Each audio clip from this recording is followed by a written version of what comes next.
Pour rester en vie, nous devons respirer sans cesse. L'homme peut en effet subsister plusieurs semaines sans manger, plusieurs jours sans boire, mais seulement quelques minutes sans respirer. C'est l'oxygène contenu dans l'air, que nous respirons à chaque instant, qui est le plus fondamental de nos besoins. Il est indispensable à nos 50 000 milliards de cellules afin qu'elles produisent chacune l'énergie nécessaire à son propre fonctionnement et à celui du corps tout entier. Tous les organes, tous les tissus, toutes les fonctions en dépendent. Pour mieux le comprendre, voici ce qui se passe dans notre corps lorsque nous respirons. L'oxygène est capté par le sang au fond des alvéoles pulmonaires, emporté à travers des milliards de kilomètres de veines et de capillaires jusqu'à son but ultime, la cellule, et au cœur de la cellule, la mitochondrie. C'est dans ce petit organite, présent par milliers dans la cellule, que l'oxygène va siéger à la transformation des nutriments en énergie. Nous sommes donc dépendants de la qualité de l'air que nous respirons, de la capacité du sang à capter et transporter l'oxygène vers la cellule et du bon fonctionnement des mitochondries.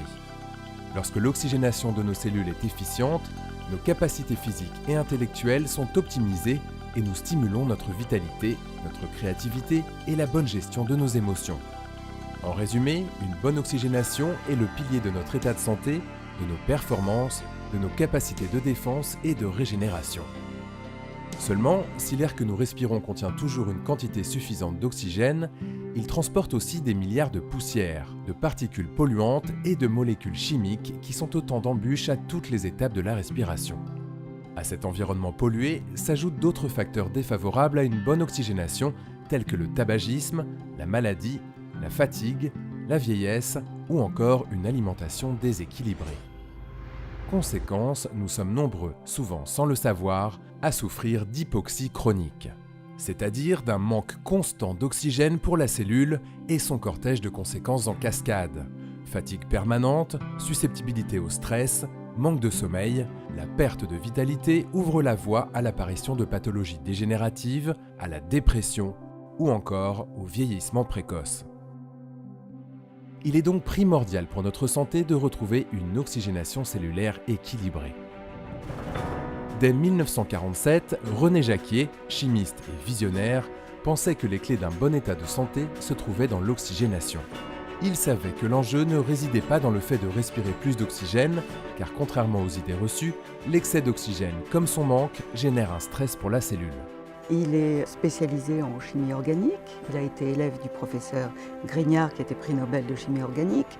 Il va chercher un moyen d'améliorer l'oxygénation cellulaire avec quelque chose de simple, de naturel et d'accessible à tous.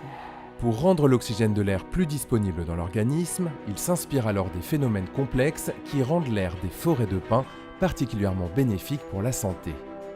René Jacquier met alors au point le bol d'air, qui s'impose aujourd'hui comme une méthode naturelle sans équivalent pour améliorer l'oxygénation cellulaire. Son utilisation est aussi simple que révolutionnaire.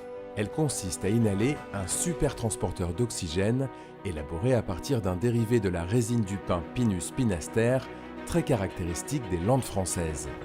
Une soufflerie permet de faire passer l'air ambiant à travers l'essence élaborée par distillation aux résines, dont les molécules aromatiques les plus légères se détachent. Elles sont ensuite activées dans un tunnel où s'opère leur transformation en porteurs d'oxygène avant d'être immédiatement inhalées par l'utilisateur. L'hémoglobine capte plus volontiers ce transporteur que l'oxygène seul et le libère vers les cellules sous une forme hautement assimilable. La biodisponibilité de l'oxygène est alors grandement améliorée, et tout cela sans hyperoxygénation. Avec plus d'énergie et de vitalité, un cercle vertueux d'amélioration de l'ensemble des fonctions de l'organisme se met en place. Le système immunitaire peut compter dorénavant sur une oxygénation cellulaire équilibrée et propice à une santé optimale. Le professeur Aron, membre de l'Académie nationale de médecine, utilisateur du bol d'air jusqu'à l'âge de 103 ans, précise en 2011 que cette oxygénation naturelle permet des résultats que l'oxygénation classique ne permet pas. De nombreuses études et observations scientifiques confirment les hypothèses de René Jacquier. Des travaux menés en Allemagne ont démontré un impact favorable très significatif du bol d'air sur la mitochondrie, reconnue comme étant la clé de voûte de notre santé globale et de notre énergie. Une autre étude montre la dimension générale et globale de la méthode.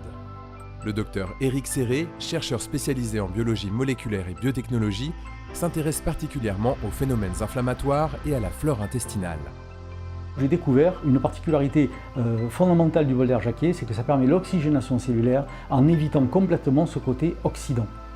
Et comme ce n'est pas oxydant, bien, ça ne favorise pas l'inflammation, et en plus le bol d'air Jacquier étant anti-inflammatoire, c'était pour moi quelque chose d'important. Qui plus est, le diabète de type 2 par exemple est une maladie d'origine inflammatoire.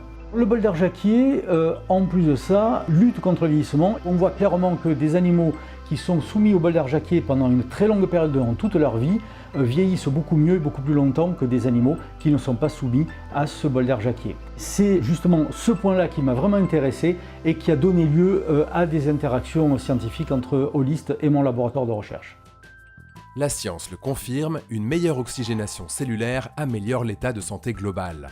C'est pourquoi le bol d'air fait partie des outils de la médecine intégrative. Plus de 5000 professionnels de santé et du mieux-être le conseillent et l'utilisent en accompagnement de traitement et de soins. Quant à Stéphane Ricard, champion du monde de course de raquettes, il confirme que le bol d'air améliore grandement sa condition de sportif de haut niveau.